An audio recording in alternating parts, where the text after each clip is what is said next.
Hi, everybody. Welcome to the Watchung Booksellers Podcast, where we bring you conversations from our independent bookstores, rich community of book professionals who talk about what they do for the love of books. Thanks for joining us live from the Kids Room in Montclair. I'm Catherine, and I'm here with my co-producer, Marnie. Hey, Marnie. Hey there. And today is a very special day for us. That's right. We're celebrating the first anniversary of the Watchung Booksellers Podcast with a discussion of Loved and Missed by Susie Boyt, led by author Alice Elliott Dark and author and actor Dagmara Domińczyk. And we're so excited to talk about this incredible book. First, Alice and Dag will talk about it for a little bit, and then we'll open up the discussion to the audience. And we're just going to give a quick introduction, and then Catherine and I will leave and let the pros start the discussion. So here are their bios, real quick. Alice Elliott Dark is the author of the novels Fellowship Point and Think of England, and 2 collections of short stories, In the Gloaming and Naked to the Waist. She is a recipient of a National Endowment for the Arts Fellowship and is a professor at Rutgers Newark in the English department and the MFA program. And Dagmara Domińczyk is a graduate of Carnegie Mellon University School of Drama and has starred in films, television, and on and off Broadway plays for the past 20 years. Dag was a series regular on HBO hits Succession and We Own This City. She is the author of The Lullaby of Polish Girls, and her essays have appeared in Huffington Post and in the book Pretty Bitches. She is currently finishing her second novel and working on a memoir. She's an avid reader and a fierce library supporter and lives in Montclair with her husband and 2 teenage sons. Enjoy the conversation, and we'll be back after to fill you in on what's coming up in the store.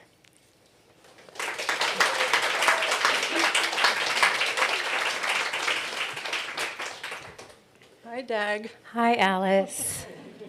Thank you so much for the introduction and for setting up this really interesting program. I think it's a great idea to have book conversations like this, and I hope it's ongoing. And we have to acknowledge Marnie and Catherine for being so creative, and Margot for backing up everything and all the big ideas, and all the booksellers here who are so good. Woohoo! And I'd like to thank Marnie for pronouncing my last name correctly. It'll be a good evening. That's a good sign. Okay, so Okay. do you want to start, or should I start by asking you a question? Well, Alice and I had lunch a couple of weeks ago to meet, because even though we both live in Montclair, we haven't really met, and I just thought she was amazing. And then, like a good Girl Scout, I went and read her books, Naked to the Waist and In the Gloaming, and completely was blown away by her writing, and now I'm a little bit in love and a little bit nervous. So I have a few questions for you too, but I don't know. Do you want to go first? Should I go first? I'll go first. Okay, you go first. Alice, can you tell me, because this is such a special book, and it's not, I never heard of it before. Marnie recommended it to me. So I'm curious to know when and how this book came to you. That's a really good question. I was trying to remember exactly how I heard of it, and I can't remember. But then I mentioned it to my best friend, whose friend of hers was the U.S. agent for the book. And apparently they had a lot of trouble selling it in the U.S. She hasn't had a lot of her books sold here, and then New York Review of Books picked it up. But I had heard of it before because I read it, and I mentioned it to her and said, I read this book, and she said, oh, I love that book too. But it wasn't through word of mouth. I think I read about it somewhere, and it just sounded like my favorite British women, fiction, which I kind of am a sucker for. How about you? Marnie told you. Marnie told me, and she kind of, I remember vividly when I read it because it was the first book of fiction I read after my dad died 2 years ago. And for a couple of months, I couldn't read. I couldn't write. I couldn't do anything. And I don't know if Marnie gave me the book right before he died, or I was actually looking at my phone tonight. But for whatever reason, I didn't read it. And then a few months after, maybe my dad died in February, and maybe this was May, and the title just kind of spoke to me. I saw it on my bookshelf, Loved and Missed, because for me back then that title meant, well, my dad was loved and now he is missed, and why not give it a go? Let's see if I can read again. And boy, oh boy, it spoke to me on so many levels at that moment in my life. And I never underline in books, I dog ear. It's bad, but I do. And all of a sudden, this is the same colored pencil that I used to underline, and I just started underlining. It was like Ruth was speaking to me on so many levels, grief and loving someone with an addiction and letting go. And I wept through the whole thing, and it became like a gift. So thanks, Marnie. It's hard not to underline. I mean, I'll show my copy.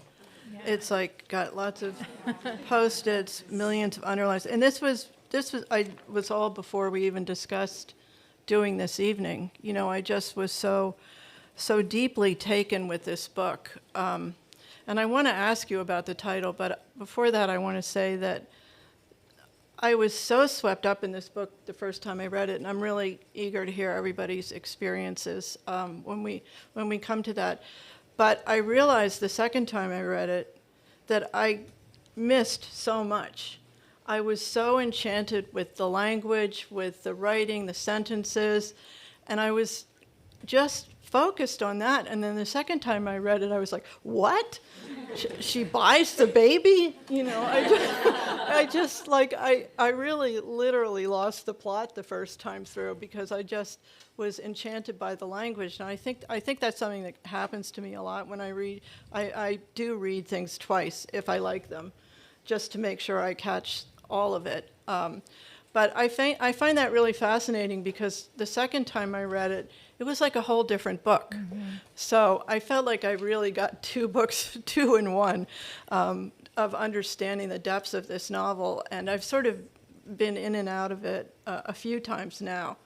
And yeah, I think it offers up more and more the more you look at it. It's really subtle and so interestingly structured and done. Yeah.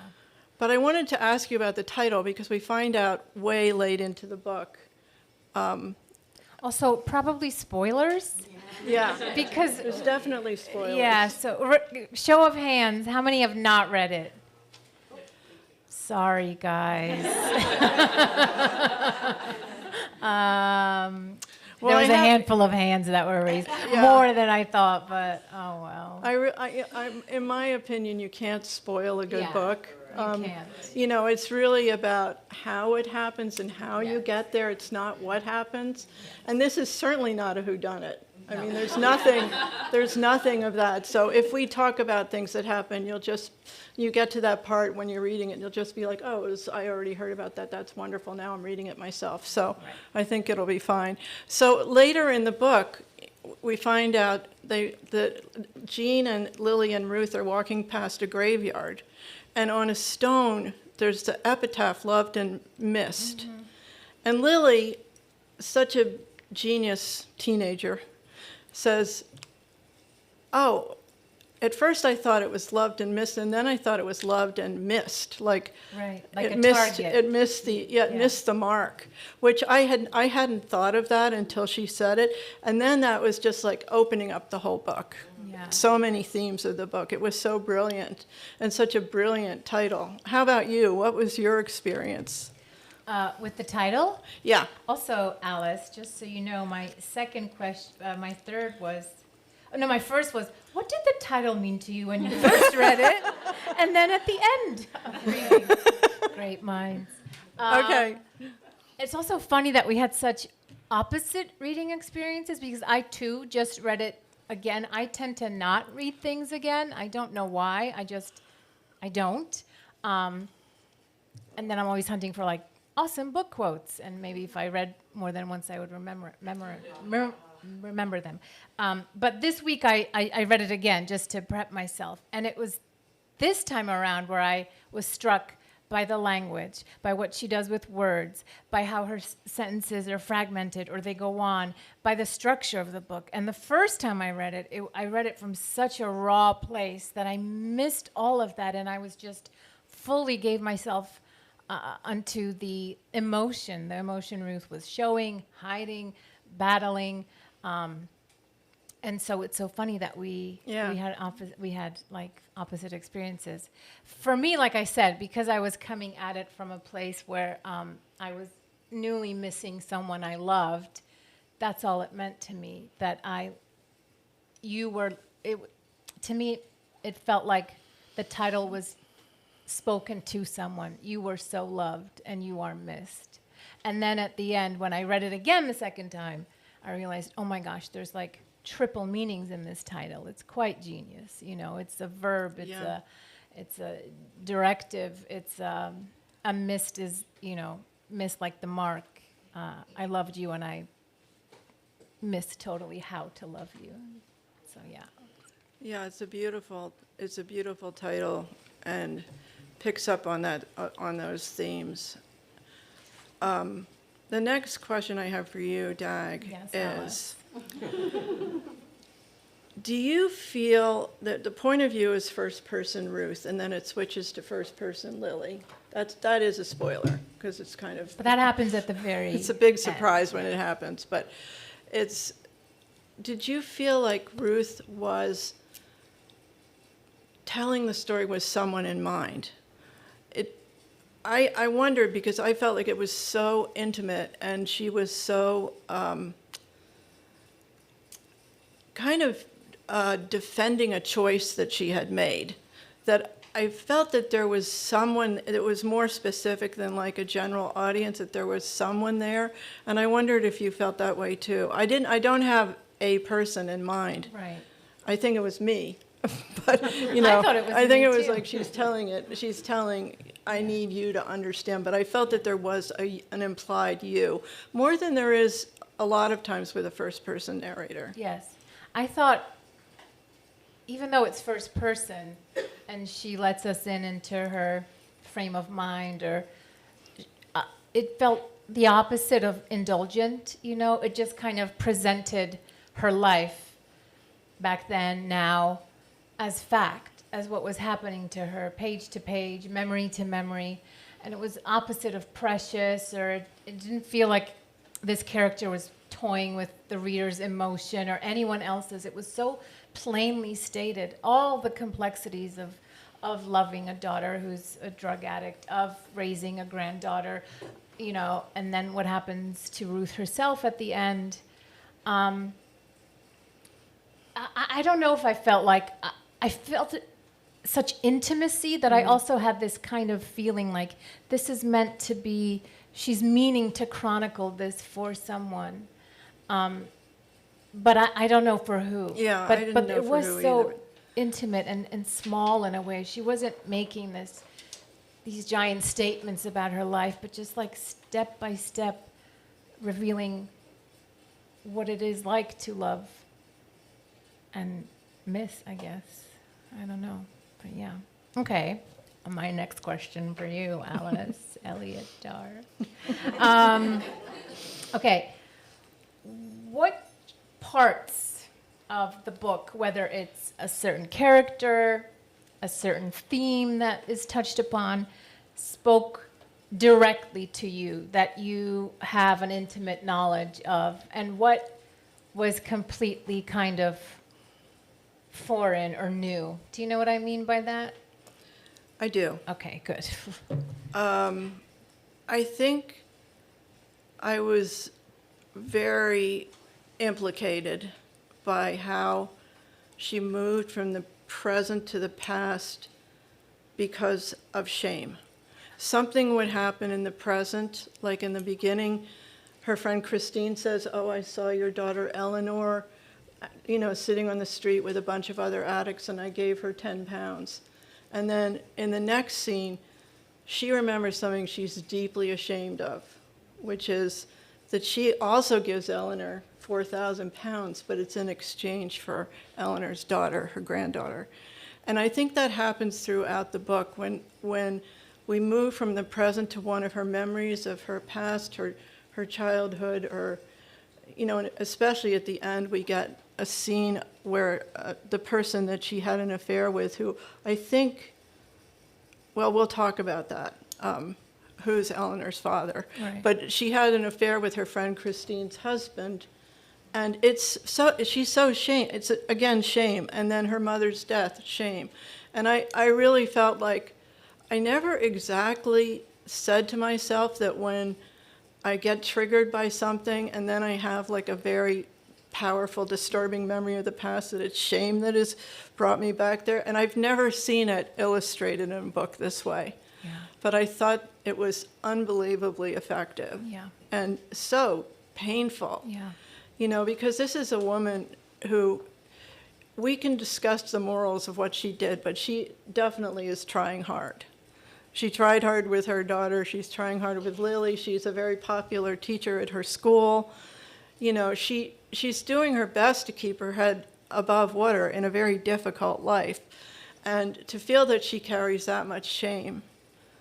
And in the beautiful scene where she and Lily are talking, which I thought was really the climactic scene. And I know it's dog-eared and underlined, the shame part. Okay, we're Okay, gonna go be ahead. best friends. Go you and I, ahead. Alice, Go ahead. Literally, You a dog-ear and underlined. You read that part, because, it's where she's really like, okay, if you didn't understand this is how this book is working, I'm going to put it on the page here. But Yeah. she does it in such a beautiful way, because she's talking with Lily, and Lily says, I'm reading this book about daughters estranged from their daughters. And, okay, go. So Lily, who is the best 15-year-old you could ever want to meet, and who loves her grandmother like she is her mother, and that's just a fact. She says, it talks about shame a lot in the book, actually. Does it? What does it say? I wrote it down. Hang on a second. She reached for her school bag and pulled out her rough book. It says, shame cuts us off from receiving love from a partner or friends or family. And shame separates us from others because it feels incommunicable, and so we have to hide important parts of ourselves. I nodded. What do you think? Well, I can see why someone might think those things, have those beliefs. I was breathing carefully. It was a conversation I did not know how to have. But I too thought a lot about it was all tied with my father's death and with addiction and how people struggling with any kind of demon, it's usually not the demon that gets them, but the shame they have about said demon. And so this circled, dog-eared, underlined Yeah. really spoke to me as well. And it is so interesting that Ruth is battling all this shame, but yet I found her to be such a dignified, She was. trying to hold on to her dignity as best as she could. It was heartbreaking, and it was also so badass of her, She's kind of one of my favorite characters I've stumbled across. Would you be friends with Ruth, you think? You, Alice? I would love to be friends with Ruth. I really would. I loved seeing her with Jean, and their Yes. friendship was so enlivening to read. And Jean was such a wonderful character.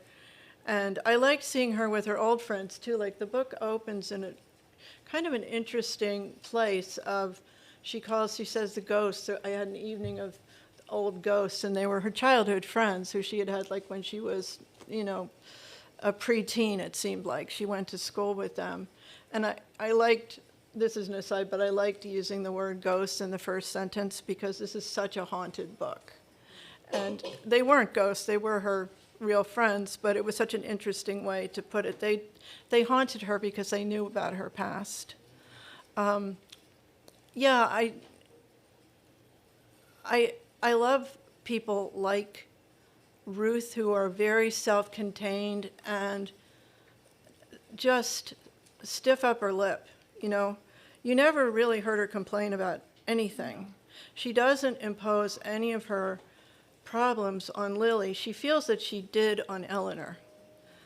And then she's strong enough not to repeat that. You know, she obviously has thought a lot about what went wrong with Eleanor, and I don't think that we can blame Ruth for the fact that Eleanor became a drug addict, but she has her own sense of blame for needing Eleanor too much and sort of asking her to take a role that was inappropriate for a young child. But you know what? That happens all the time. Yeah.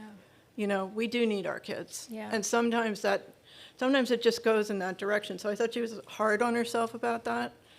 But no, I thought she was delightful. She's so funny, too. It's so funny. I mean, some of her opinions were just so, really, so charming. Yes, I would. Would you? I would definitely.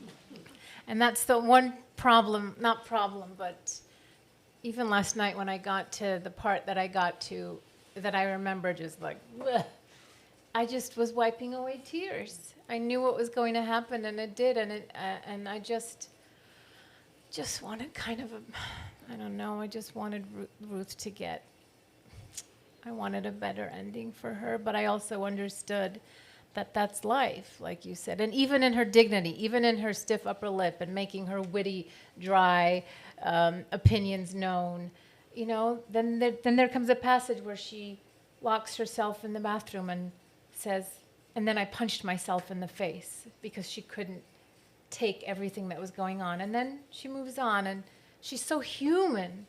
She's so unapologetically human. It's just really striking.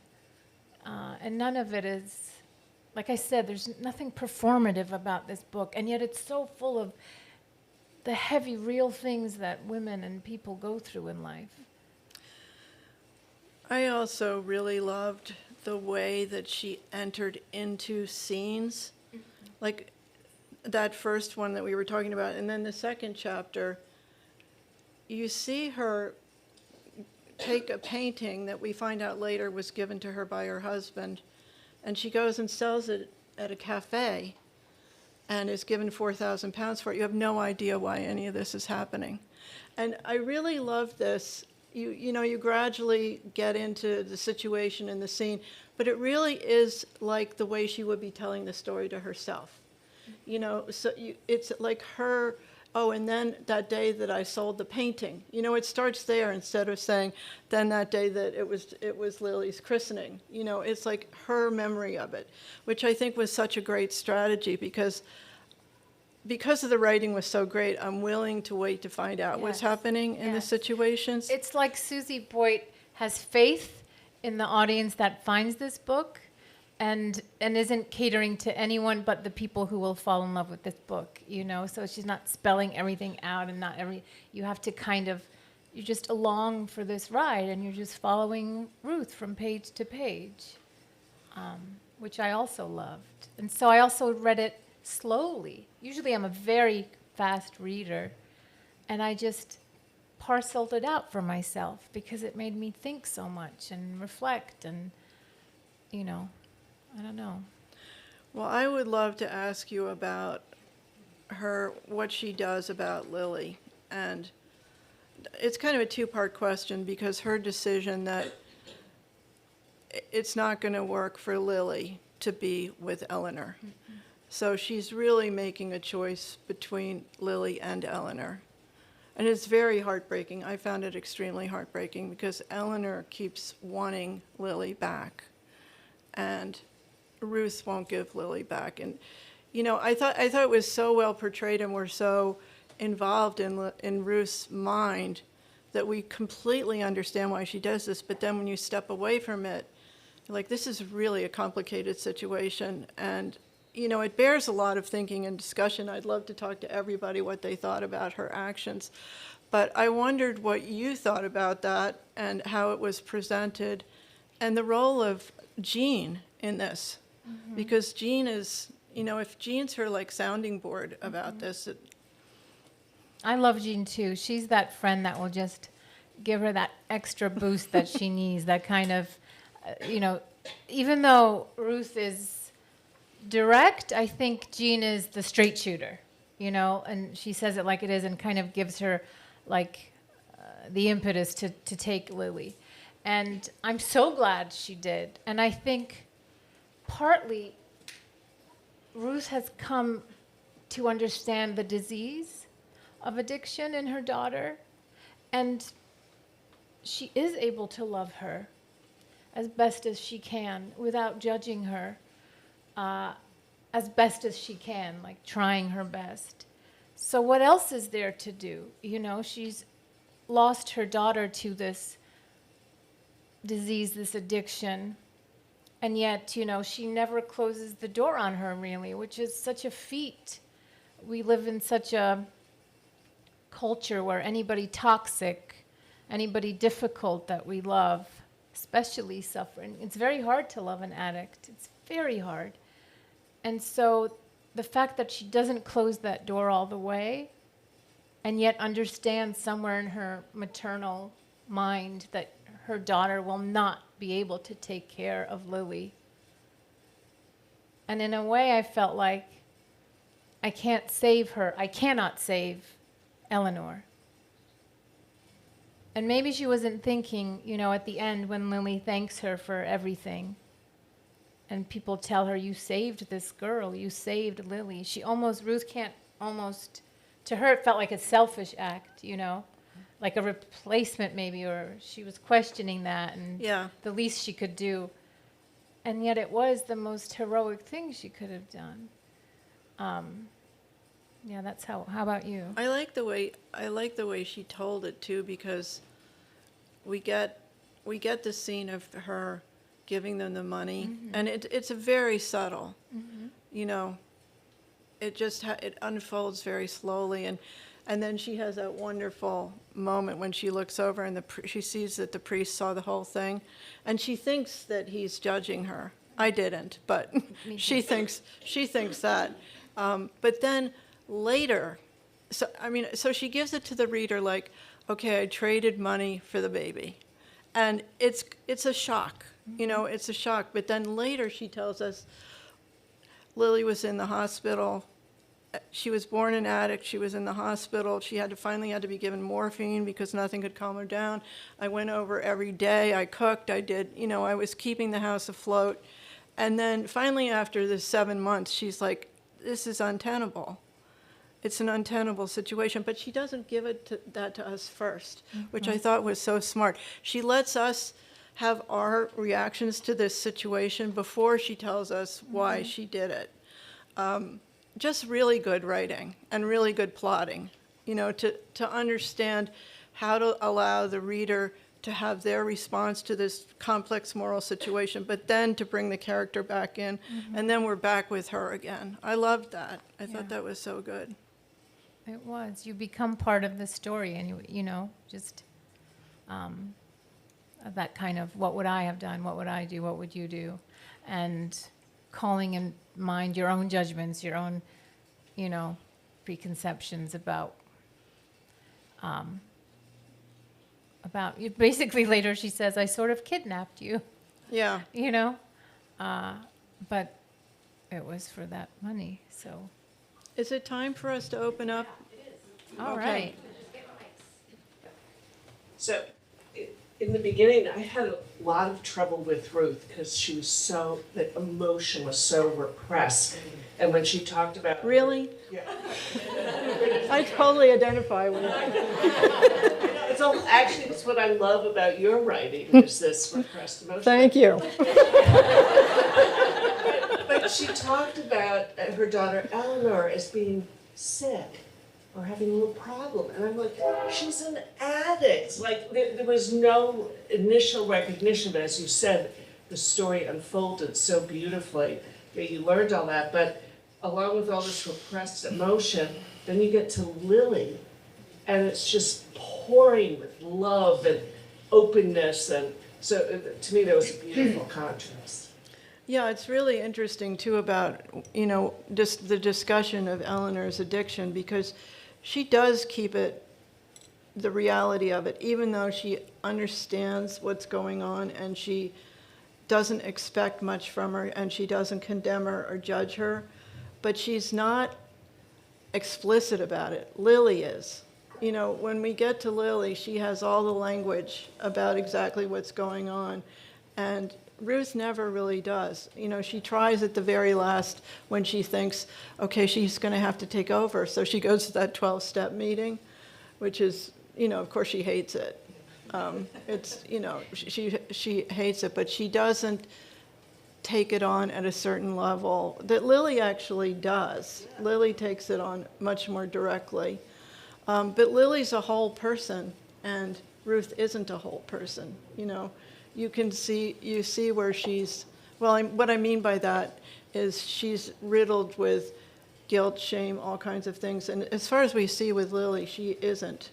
You know, she's been given the opportunity to feel confident and have direct relations with people in a way that it's so beautiful, I think. I also think it's so funny. I look at it a little differently because she's been living with this addiction for a long time. And after a while, it wears a person down, whether you're the spouse or the parent or the sibling.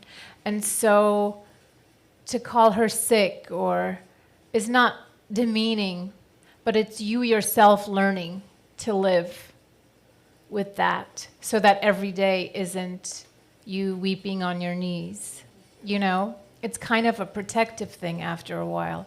So I never really looked at it as repression. I just looked at it as survival. Yeah, She's trying to survive through Yeah. this. That's how I saw it. Oh, yeah. I was thinking about Alice's question regarding who Ruth might be addressing in the novel. And it's such a good question. And my reaction to that is I almost feel like she's writing to herself. Because it's like a journal. And it's like she is struggling and not fully, not really complete in a sense and worn down. And because her mind and her thoughts are just so fascinating and we're so deep in her psychology, I was just completely taken by her voice and it was amazing. The other thing I found incredibly moving was the switch at the end to Lily as the narrator, because I was thinking too as I was reading, because I'm I'm a writer, so I'm actually in the Sunday writing club, and I was thinking we want to think about what is the misbelief of this protagonist, and I was like, I don't know, just Ruth have a misbelief about the way the world should work, something that will be, kind of resolved later. And I thought, it's not necessarily resolved, when she dies. And I thought, her belief is that she thinks she's not worthy. She thinks she's a bad person. And that's why I was so moved by Lily, because then you see her through her granddaughter's eyes and how incredible she was and, how heroic she was. So anyway, to share that. Thank you. Beautiful read. I would really love to know, I really appreciate that, and I'd love to know what other people thought about the switch in point of view to Lily at the end of the book. Or did you think Ruth is a reliable narrator? When you read a play or when you're in acting school, they say you don't really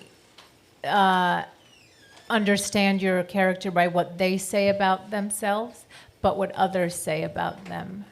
So I feel like Susie Boyt had to include that because it gave that whole person kind of view of Ruth that we weren't going to be able to get from her. I totally agree. I have the first time I read it, I was very jarred by it, and I didn't like it, that shift. And then the second time, I thought this is like total genius, because we really, not only do we see Ruth through Lily's eyes, we see what Ruth did. Yeah. We see how amazing this person is. and how she handles, as a 15-year-old, just very difficult things, and how she adapts to being with Jean. I mean, it's just amazing. But I felt that this is like the best possible way to end this book. But what did other people think? Or any other question you want to say? I agree that for me, it felt like an inner monologue. It was as Ruth was working through everything that she was going through in her head, and we were going along for the ride. And that switch at the end, for me, was so amazing. That's when the sobbing started, because Lily saw who Ruth was. Ruth never saw who she was. Ruth, she just wasn't able to see, and she did something really great. She raised Lily. Lily was amazing because she had Ruth, but Ruth didn't really know how to accept that. She didn't know, because she was damaged herself, and then she was dealing with the trauma of having a child who was an addict. So Lily's voice, this wasn't a happy ending book, and I'm glad, but hearing Lily describe how good Ruth was, for me, was just amazing, because Ruth never felt that. No, she doesn't feel at all free, but she raised Lily so free. When they're in their little apartments together, Lily has such emotional freedom to be herself. And I just loved the portrait of domesticity in this book, and it's really interesting because there's really only one meal that ever gets cooked. When when Ruth is trying to make a meal for her boyfriend and she throws it in the trash, it doesn't work. But otherwise, it's all cakes and slices of cheese and grapes, and it's snacks. They're just like 15 years of snacks. That's me. That made me feel better because I don't cook, so. But I make a mean snack plate.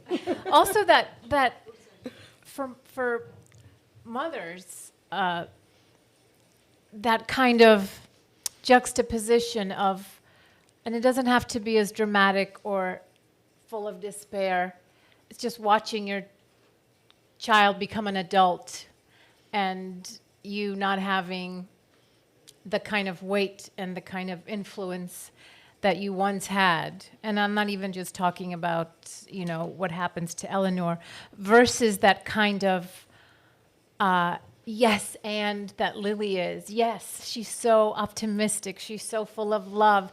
They get to laugh and enjoy each other. And, there's a sweet window, I remember, in my life when my boys were at a certain age where we just played all day, and I wasn't tired from them, and I wasn't so afraid of what would happen because it seemed so far in the future, them being adults. And that kind of buoyancy was so bittersweet to have those two snapshots of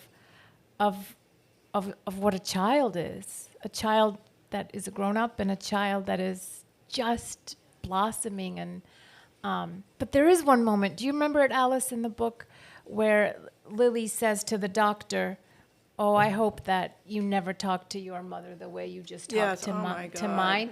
And Ruth does say, "That's my sister." And and Ruth does say, "I did that."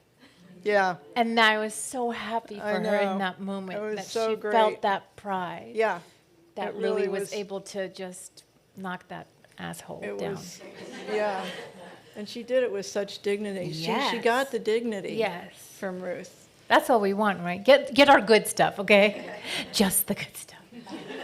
Well, that's interesting because I did think that it was sort of like Eleanor got Ruth's impulsivity and her, she got the parts of her that were not as well troubling, equipped to yeah. deal with the world, and Lily got her strength.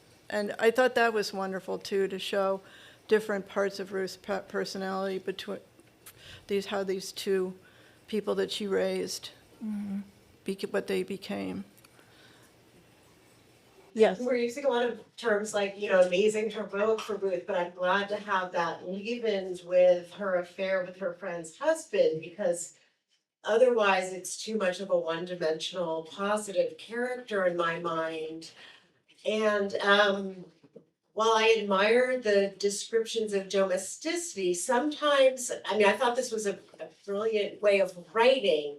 I thought sometimes they could also read as a little bit cloying to different temperaments. So while it worked with Lily, I could also see that maybe similar actions with Eleanor could be suffocating. I found sometimes the depictions of domesticity, she spoke of her relationship with her daughter, granddaughter in a very spousal way, with a lot of we's in a way that, I don't know, I found it interesting to think about it. So I have more complicated feelings about Ruth. Well, I think that's really fair, and I think it's one of the really fascinating things about this book, because I do think it allows us space to bring our own judgments of her as a mother into the book, on all different levels, like whether we think she did the right thing, whether we think she didn't, whether she thinks she was great, whether she thought, whether, as you say, you can look at it, and that's deliberately, I think it's deliberately put in there, because I don't think she was trying to create a portrait of a heroine. Yeah. I think she was trying to create a portrait of, someone who was doing her best, but that's why I said, she bought the baby. Like, looking at it from the outside, there's a lot of questions around that action that she took. So yeah, I think that's really fair. I think that's a good reading too. I think it's a good reading too, and I think the book, it's one of the greatnesses of the book is it allows for that reading.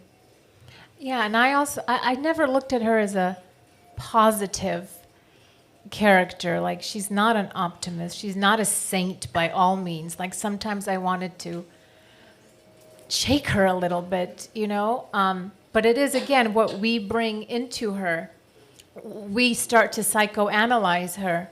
And she's not really, maybe she's dabbling in psychoanalyzing herself, Maybe she's writing this to herself when she gets ill. I feel that too, that it's kind of to herself. And you're right about raising Lily one way versus raising Eleanor. And you could be a great mother, it just depends on the kid you get, right? Yeah, definitely. And at a certain point, no matter what you do, there is a human child who also has things that are unto them only, right? And, yeah. And she's lucky she got a Lily. There was that great moment, and after she knows she has cancer, I think it's the first paragraph of chapter 9, where she's burning. I'm burning stuff. I'm burning my papers. It's like, what are these papers that you feel you have to burn? And Eleanor's letters. She's burning Eleanor's letters. So, we've seen what we've seen, but I think raising the question, like, how reliable is she as a narrator? There's a lot of stuff we don't know. And what are Eleanor's letters, and at what period did they come? Right.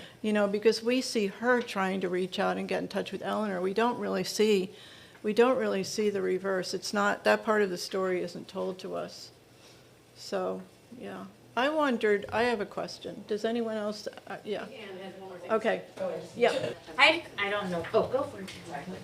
I thought one of the most poignant parts was at the end where the priest, when she asked for the priest, and it was the same priest who was there at the beginning, and I felt like it kind of helped the book come full circle. I audibly gasped when we found out it was the same priest, because he was there at the beginning, when she took Lily, and he was so compassionate and understanding.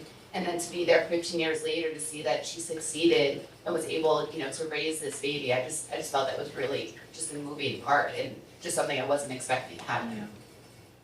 Okay, I had a very different read on that, which was that it was a fantasy, that it was the same priest. Oh. I think it even says something like that. Yeah. Does anyone else read it that? Yeah. I may have missed that. And I was in my own fantasy. Yeah. No, I think because she when it happened, she had seen him looking at her and judging her, and I think she brought him back in her mind to absolve her at her death. And that's something I really wanted to ask about, so I'm glad you brought it up, because I wanted to ask about the very end of her section, where Eleanor comes, and then everything's good, and Eleanor's going to be fine, and I wondered if others also thought that was a fantasy, because I did. Yeah, you thought it was, yeah. I thought, this is not really happening. Eleanor's never come when she was supposed to come. She brought her, like she brought the priest. I think she needed these things. That's so interesting. Well, I'll have to read it a third time. That's my reading of it. I'm not saying I'm right. It's always the way we read things. I also thought it was so interesting that her very last sentences, I felt myself slip into a state of mourning, as if she's now going to, not like or like how you read or see in movies where people accept death, like I'm going to the better place, but a state of mourning that she's finally going to allow herself to grieve. Like she's almost... I love that. Yeah. That's a great interpretation. Beautiful. Are you talking to me? Yes, I'm talking to you. I love that. Curious what you guys thought about why we never heard from Eleanor's perspective or point of view, and if you think how that would have gone. Like a few minutes ago, you said how the letters going from one to the other. I'm sure the monitor but didn't really hear Eleanor's side of things. Well, from a writing point of view, I'll just tell you why. If it were me, I wouldn't have given Eleanor's point of view, because Eleanor's not a developing character. She's an addict. It's a static character. She doesn't get better. So in terms of dramatic development, there's nothing there. All we would hear would be, it would be her thoughts about other people. There's no arc for Eleanor in the book. So I think that's probably, I don't know why she didn't, but I was just curious. Yeah. I kind of agree, because unless she becomes this redemptive, she got out of it, she went to rehab, and there's a journey there, and she could look back reliably, but she couldn't. And I also thought that was a really heartbreaking, beautiful thing. There's so many people who struggled in this way who never get better. Just never get better, most. And so I think it would have cheapened it slightly if Susie Boyt tried to give her a voice in a way. I don't know, that's just my... And by cheapen, I don't mean like she doesn't deserve a voice. No, but this is just who she is. I heard there's a couple of great podcasts that she does interviews for, and that question was asked, and she said she did write Eleanor's point of view. It didn't work. Yeah. So she took it out. And another thing she did, which I thought was really fascinating, she said the whole time she was writing the book, she could feel this other book sort of lurking in the background, which I loved. She was like, there was a whole other part of the book that needs to be written. Ooh, I hope it comes. I hope we get that. And the Tombstone story is true. That happened. Oh, that's so great. I didn't listen to anything that she said about the book Me too. to prepare for this, but maybe I will now. I have a question I want to ask people. So I looked up in Amazon the categories for this book: family life fiction, women's domestic life fiction, contemporary women fiction, which I really thought was way reductive for what this book is. And I also think, look at the audience. There's 2 men in the room. Why is this a women's book? I don't understand. It's about women. It is, but isn't this a big human, big, juicy, meaty human story? Written in a domestic setting, but I don't know how you can get more important about life than this book. So I just wondered if anyone had thoughts about that, because I'm always really like, where are the men? Why aren't they here? This is like this is going to be a classic, this book. Yeah. The men aren't really in the book either. Kate, explain. Well, the question's like bait. I don't know about this book in particular, but in general, I will note that having worked in newspapers for years, when I or other women have written essays about parenting our children, they're usually in the style section. And when men write essays about parenting their children, they're in the ideas section. Yeah. I don't know, I feel Well, like that's it's a depressing 2025. thought to Aren't we leave us past- Aren't we past this now? I don't know. Anyway, okay. We don't have to talk about that, but I just wanted to bring it up because when I read these, it doesn't even say literary fiction. That's crazy. You know, and it doesn't say addiction. You know, there's a lot of things, big themes in this book And grief and loss that and are in the Amazon categories, and they're not there. So it just seems maybe like just some misleading. morons looked at the cover and were like, oh, all right, it's a girl. By the way, is this not the best cover? I mean, wouldn't you buy the book just because you want this in your room? Jen told me that the famous painters, you know, then of course, all of her stuff, it's phenomenal. So. Yeah, and it's interesting. It's interesting because it's Chantal Joffe, people probably know. And she's a British painter and she's contemporary. And Marnie went into this deep dive of Chantal Joffe's work and said, I feel like this is what it looks like. Because they're mostly portraits of women. And I come from the art world and I was really, it really works well with the book, that it's just frank.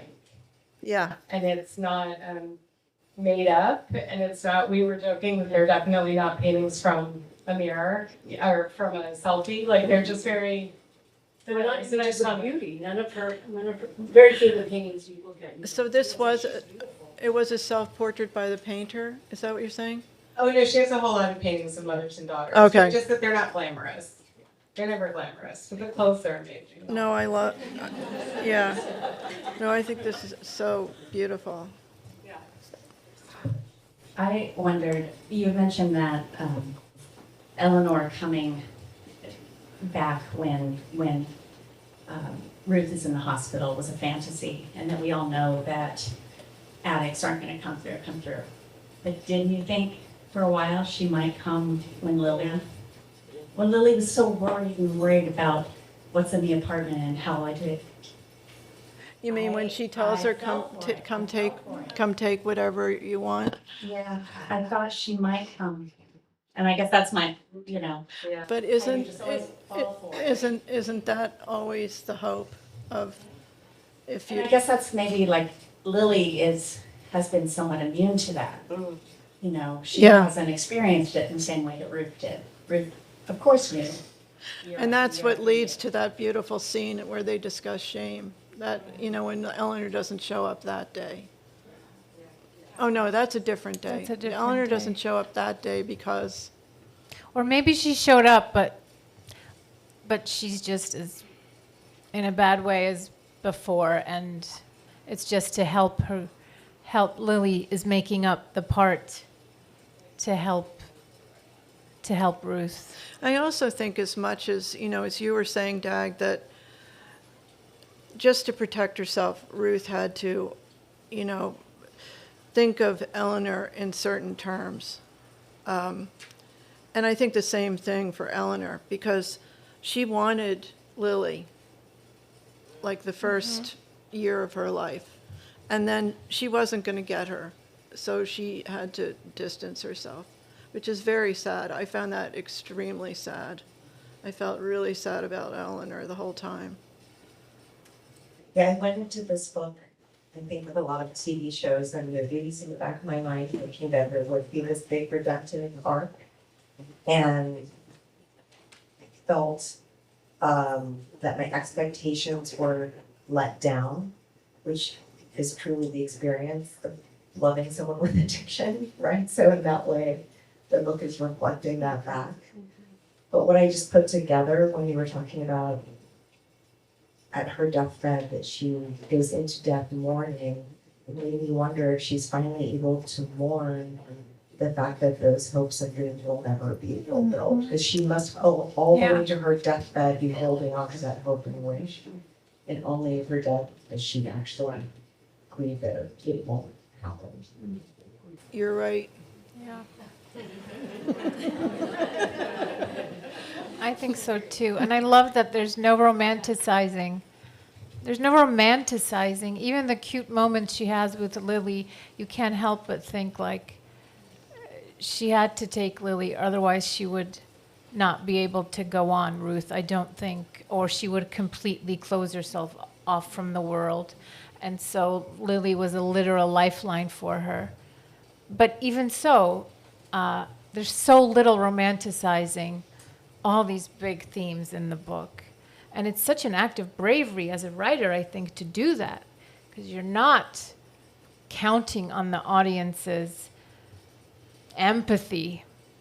You know, it's one of the most brave little books I've ever read in my life in that way. It's something that I love about literature from not this country, where there is more emphasis on the likable character. That this is like a fascinating character you can feel for, a character you can want for and need for, but you're not necessarily going to say this is a likable character. She's not set up to be. She's set up to be challenging, you know. Maybe you don't like her, but God, you root for her, don't you? Yeah, and appreciate her incredible That's why I strengths. don't think it could ever be adapted, no way, to a film or something. I was thinking about that, Marnie. A play, That's what but not... I told Dag she should do it as a one-woman show, because I think it could be a great one-woman show. Maybe Emma Thompson could do a better job. I think you could pull it off. Well, maybe. Any other questions or thoughts? The people in the audience who have not read the book, are you gonna like run out and get it, or? Oh, good! Yay, Alice! Good. It's really worth it. I mean, I think it's unusually well structured. I mean, just from a writing point of view, it's unusually smart the way she puts this book together. And then on top of that, it's so moving and beautiful. It has the whole thing. I haven't read a book I like this much in a long time. Me too. It's a gem. It is.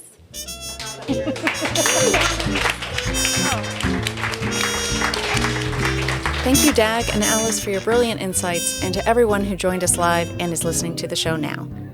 Special thanks to Scott Gurian of Radio Free Montclair for handling sound, and Dave Diometti, friend of the store, for recording the video. And listeners, thank you for being part of the Watchung Booksellers Podcast. We look forward to bringing you more wonderful conversations in the year ahead. The Watchung Booksellers Podcast is produced by Catherine Council and Marnie Jessup, and it's recorded at Watchung Booksellers in Montclair, New Jersey. The show is edited by Catherine Council, and original music is composed and performed by Violet Muika. Art and design and social media by Evelyn Moulton. Research and show notes by Caroline Chertleff. Thank you to the staff at Watchung Booksellers and the Kids Room for all their hard work and love of books. And thank you for listening. If you enjoy the show, please like, follow, and share it. You can follow us on social media at Watchung Booksellers. And if you have any questions or ideas, you can reach us at wbpodcast@watchungbooksellers.com. We'll see you next time. Until then, for the love of books, keep reading.